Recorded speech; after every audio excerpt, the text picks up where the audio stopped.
কয়েক মাস আগে দামোদরের যে ভয়াল রূপ বঙ্গবাসী দেখেছেন তা হয়তো এখনো অনেকেই ভুলতে পারেননি। আগ্রাসী দামোদর ভাসিয়ে নিয়ে গিয়েছে অনেক কিছু। বাংলার একটা বিস্তীর্ণ অংশকে বানভাসী পরিস্থিতির মুখোমুখি দাঁড় করিয়েছিল এই নদী। অথচ বৃষ্টি কমে যেতেই একদম অন্য রূপ দামোদরের। কার্যত ধুধু মরুভূমির মতো রূপ নিয়েছে দামোদর। সংকীর্ণ রাস্তায় বয়ে চলেছে নদী। মূলত বৃষ্টি কমতেই জল ছাড়া কমিয়ে দিয়েছে ডিভিসি, আর তার ফলেই শুকিয়ে যাচ্ছে দামোদর।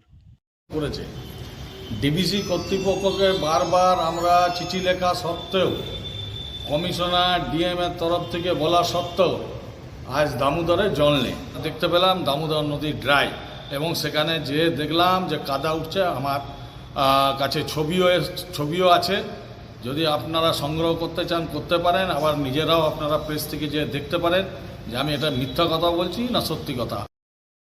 প্রসঙ্গত মাস কয়েক আগে লাগাতার বৃষ্টির ফলে হু হু করে জল এসে ঢুকছিল দামোদরের জলাধারগুলিতে, যে কারণে ব্যাপক পরিমাণে জল ছাড়তে বাধ্য হয়েছিল ডিভিসি। কিন্তু সেই বর্ষা বাংলা থেকে বিদায় নিয়েছে। উত্তরে হাওয়ার দাপট বাড়ছে বাংলায়। এমন অবস্থায় জল ছাড়া কমানো হয়েছে দামোদরের জলাধারগুলি থেকে, এবং যে পরিমাণ জল মজুত রয়েছে সেগুলিকে নিয়ম মেনেই অল্প করে ছাড়া হচ্ছে বলে ডিভিসি সূত্রে খবর।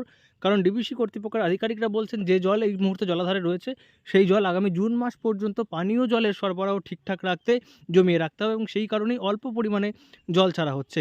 এবং অল্প পরিমাণে জল ছাড়ার কারণেই দামোদরের নিম্ন অববাহিকার একটা বিস্তীর্ণ অংশ শুকনো হয়ে যাচ্ছে, এবং তার ফলেই আসানসোল পুরসভা এলাকার বহু মানুষজন জল সংকটের আশঙ্কা করছেন। পাশাপাশি অনেক কারখানাতেও জল না পেলে উৎপাদন ব্যাহত হতে পারে, এমনটাও আশঙ্কা করছেন অনেকে।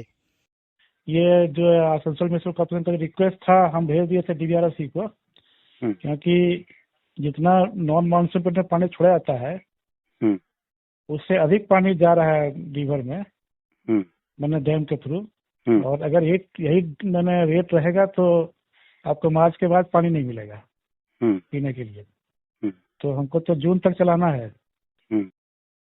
ডিবিসি কর্তৃপক্ষের আধিকারিক থেকে শুরু করে আসানসোল পুর নিগমের আধিকারিকরা সকলেই সাধারণ মানুষকে অনুরোধ করছেন যাতে তারা খুব বেশি চিন্তিত বা আতঙ্কিত হয়ে না পড়েন। পাশাপাশি পানীয় জলের সরবরাহ যাতে ঠিকঠাক থাকে, বর্ষা আসার আগে পর্যন্ত যাতে সব বাড়িতে পর্যাপ্ত পরিমাণে পানীয় জল পৌঁছে দেওয়া যায় সেই বিষয়ে নানাভাবেই চেষ্টা হচ্ছে। পাশাপাশি জল সংকটের যে আশঙ্কা দেখা দিচ্ছে সেই পরিস্থিতি যাতে সৃষ্টি না হয় সেজন্য ডিবিসি কর্তৃপক্ষের সঙ্গে নানাভাবেই আলোচনা চলছে বলেও জেলা প্রশাসন সূত্রে খবর পাওয়া গিয়েছে।